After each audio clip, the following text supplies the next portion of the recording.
I'm a recovering addict. It's one of the biggest things. And before knowing the Lord, I lived about 20 years chasing that. Ended up in jail, and robbery of a drugstore, sales, possession of drugs, and it just never got better. And then they put me in a place in Ohio, in a treatment center, and it was there things started to change for me a little bit. I got introduced to Alcoholics Anonymous, Narcotics Anonymous.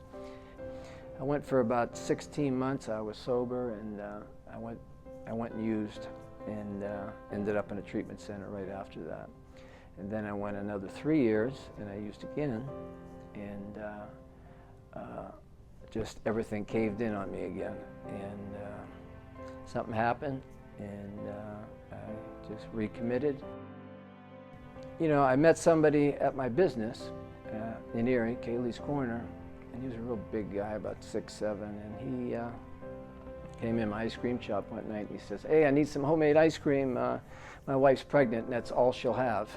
I said, "Okay," and he said, "Yeah, I just moved from Chicago. I'm working with FedEx." I said, "Oh, great." I said, "Where are you from?" He said, "Pittsburgh." I said, "Pittsburgh?" I said, "You must be a Steelers fan." Because I am. He said, "No, I'm a Browns fan." I thought, "Man, did you bump your head or something?" Yeah. And he said, "Well, I played for the Browns." So that got my attention. So over a few months period, he kept coming back in there, and there was something about this guy that just had a peace about him. He had something I didn't have. I just couldn't put my finger on it. So he kept coming around, and then we'd go golfing together, and I'd hit the ball wrong and possibly use the Lord's name in vain, and he'd say, "I'd appreciate it if you wouldn't say that." I'd think, who are you?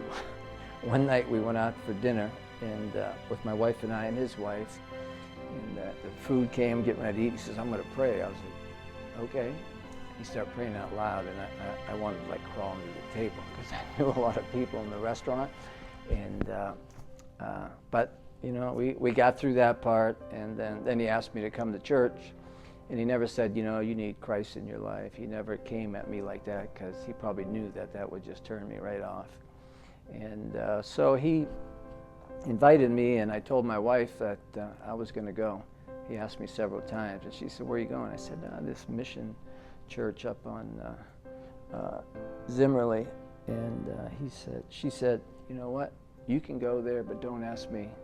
Plus, our marriage really needed some help, and it was a point in my life where I could have went back to where I came from. So I said, "I'm going to go." I don't know what it was, but I was going to go. So I started going, and I'll never forget the first day I came here. The congregation was small then. It was about 350 people.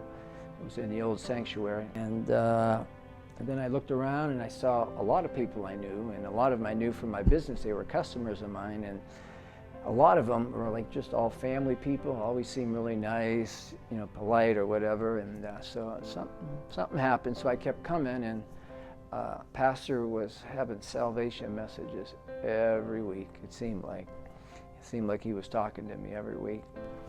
And after me going about 7 weeks, my wife said to me, she says, "Hey, I think I want to go to church with you." I was like, "What?" She said, "Yeah." She said, "I think I see something different in you." And then we were getting babysitter for our kids because we weren't sure if we wanted to bring them, and it was the week of Christmas, and Pastor Crocker was preaching and did a salvation message, and wanted to go, and my wife reached over and grabbed my hand and said, "Come on."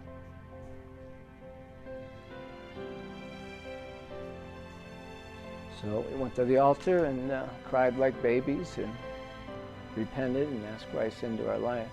And that was almost 20 years ago, and since then my life has drastically changed.